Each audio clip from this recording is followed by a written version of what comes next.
They call her rare, the INFJ woman, the mystic, the healer. But what if the very light that makes her special is the same light that burns her alive? A lone figure at the tree line, half light, half shadow. This is where gifts turn dangerous. The INFJ woman is spoken of in hushed, reverent tones, the rarest personality type, the mystic, the counselor who sees through souls. But there's a story we don't tell, the one about what happens when her greatest gifts become her greatest weapons. This is not about darkness for darkness's sake. This is about the shadow side of the INFJ woman, where her true power lives, coiled and waiting. Carl Jung taught us that the shadow is not evil, it is simply unseen, and what the INFJ woman refuses to see in herself doesn't disappear, it grows teeth. Let me show you where her light casts the longest shadows. The martyr who resents, she gives endlessly, she listens when no one else will. She holds space for your pain, as if it were her sacred duty, and she never asks for anything in return until she does. The INFJ woman's empathy is legendary, but when it slips into shadow, it becomes a silent ledger of unpaid debts. She doesn't say she's keeping score. She may not even know she is. But resentment builds like sediment at the bottom of a river, and one day, without warning, the dam breaks. After everything I've done for you. The words come out venomous, surprising even her, because she's been playing martyr without realizing the role came with a script, one where everyone else is the villain who failed to notice her sacrifice. In Jungian terms, this is the shadow of the caregiver archetype. The INFJ woman gives because it feels noble. It confirms her identity as the one who understands, who heals. But when that giving is unconscious, when it's driven by a need to be needed rather than genuine compassion, it curdles into manipulation. Her power here lies not in giving less but in giving consciously, in asking directly, in recognizing that martyrdom is control dressed in the robes of selflessness. The perfectionist who judges, she sees the potential in everyone. The version of you that you could become. And quietly, persistently, she holds you to a standard you never agreed to meet. The INFJ woman's intuition is a gift until it becomes a gavel. In her shadow, she doesn't just see who you are, she sees every way you're falling short. And whilst she may never voice it aloud, you can feel the weight of her silent disappointment like fog settling into your bones. This is the shadow of the sage archetype. Her vision, untempered, becomes judgment. She mistakes her insight for omniscience, and forgets that seeing deeply into someone doesn't give her the right to redesign them. The cruelty here is subtle. She doesn't rage or criticize openly, she simply withdraws her warmth, degree by degree, until you're left wondering what she did wrong. And when you ask, she'll say, "Nothing. I'm fine." But you both know that's a lie. Her true power emerges when she learns to see without fixing, to observe without owning. When she accepts that her vision of your potential is just that, hers. Not a prophecy, not a blueprint. Just one possible path among many. The infamous INFJ doorslam, spoken of with a mixture of awe and fear. One day you're in her life, the next you've been erased so completely, it's as if you never existed. This is where the Sigma INFJ energy, the lone wolf, the self-sufficient outsider, reveals its shadow. She doesn't need anyone, or so she tells herself. And when you betray her trust, disappoint her expectations, or simply become too much effort, she doesn't fight, she doesn't explain, she just vanishes you. It feels powerful, clean, final. But here's the shadow truth. The door slam is often less about protection, and more about punishment. It's a way to hurt you by withdrawing the one thing she knows you valued, her presence, her understanding, her belief in you. Carl Jung spoke of projection, the unconscious act of seeing our own rejected traits in others. The INFJ woman who compulsively door slams is often projecting her own fear of being discarded, and her intolerance for imperfection onto those around her. She rejects others before they can reject her, wielding absence like a blade. The power here isn't in the slam itself.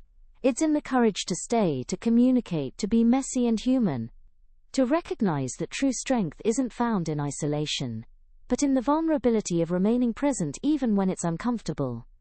The manipulator who knows too much, she reads you like a book written in her native tongue. Every hesitation, every avoidance, every hidden wound. And in her shadow she uses that knowledge not to heal, but to control. The INFJ woman's insight into human nature is unparalleled. But when that gift operates unconsciously, it becomes manipulation so subtle you won't even recognize it's happening. She knows exactly what to say to make you doubt yourself. Exactly how to frame a situation so she comes out blameless. Exactly which emotional buttons to press to get you to do what she wants. And the most chilling part? She genuinely believes she's helping you. She's not scheming like a villain in a melodrama. She's orchestrating outcomes she's convinced are for your own good. This is the shadow of the guide archetype. The one who knows the way becomes the one who insists there's only one way, and it's hers. This shadow thrives in relationships where the INFJ woman holds psychological power.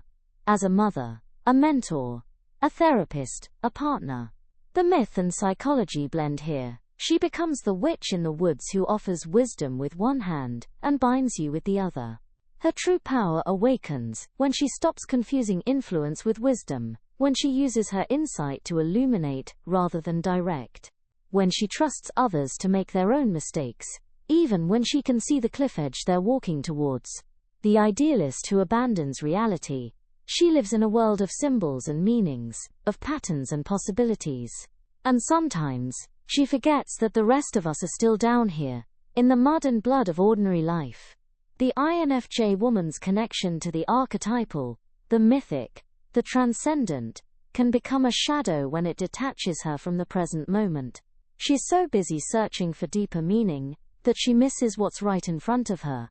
So focused on the ideal relationship, the perfect calling, the authentic life, that she rejects the real, imperfect, beautifully flawed life she's actually living. This is the shadow of the seeker archetype. The one who's always looking beyond becomes the one who's never here. She leaves jobs because they don't align with her soul's purpose. She ends relationships because the connections don't align with her vision of cosmic partnership. She waits for the perfect moment to begin, and in doing so never begins at all. Carl Jung warned against the inflation that comes from identifying too strongly with the collective unconscious, with the archetypal. The INFJ woman in this shadow mistakes her longing for transcendence as evidence that she doesn't belong in this world, when the truth is, she's simply afraid of committing to it. Her power crystallizes when she brings the mythic into the mundane, recognizing that transformation actually happens in the ordinary. When she stops waiting for a life that feels significant, and starts making significance from the life she has. The observer who never enters, she watches, she analyzes, she understands. But she doesn't participate, not fully. There's always a part of her standing outside the circle taking notes, keeping one foot in the shadows. This is perhaps the deepest shadow of the Sigma INFJ woman, the lone wolf psychology taken to its extreme. She tells herself she's protecting her energy, maintaining her boundaries, honoring her introverted nature. And sometimes that's true. But often, she's simply afraid. Afraid of being truly seen. Afraid of being ordinary. Afraid that if she steps fully into the light, she'll discover she's not as special as she's always believed. The rare personality type label becomes armor. I'm different. I'm misunderstood. I don't fit in. And whilst there's truth in that, there's also a convenient escape. Because if you're the perpetual outsider, you never have to risk being an insider. You never have to let anyone close enough to discover your ordinariness, your neediness, your very human hunger for belonging. Jung called this the problem of the pure eternus, the eternal child, who refuses to commit, to engage, to grow up. The INFJ woman in this shadow remains forever on the threshold, forever in potential, but never in actualization. Her power emerges not when she steps fully into the light, that's too binary, too simplistic for someone of her complexity, but when she learns to move fluidly between shadow and light, participation and observation, connection and solitude.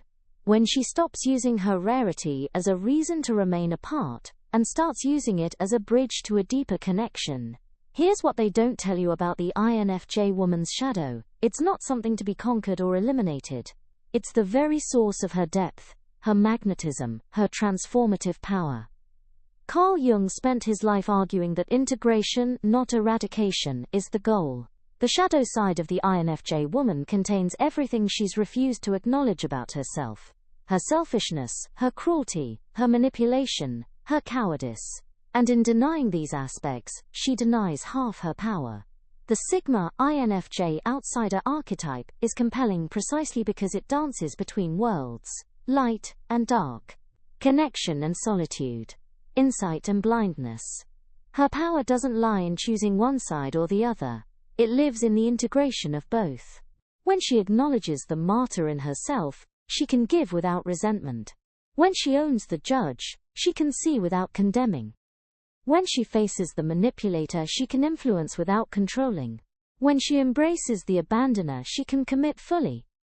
When she accepts the observer, she can participate authentically. This is shadow work in its truest form, not a battle, but a homecoming. The INFJ woman who has done this work is formidable, not because she's transcended her shadow, but because she's integrated it. She knows her capacity for harm, which makes her kindness a choice rather than a reflex. She's aware of her power, which makes her conscious and considered in her use of it. She becomes, in Jungian terms, individuated, whole, not light or dark but both, not spirit or flesh, but integrated, not the mystic in the tower, or the woman in the marketplace, but the one who can move between both realms with grace. Will you face the shadow, or let it rule from beneath? If this spoke to your depths, share it with another wanderer who might understand. Subscribe if you're choosing integration over isolation.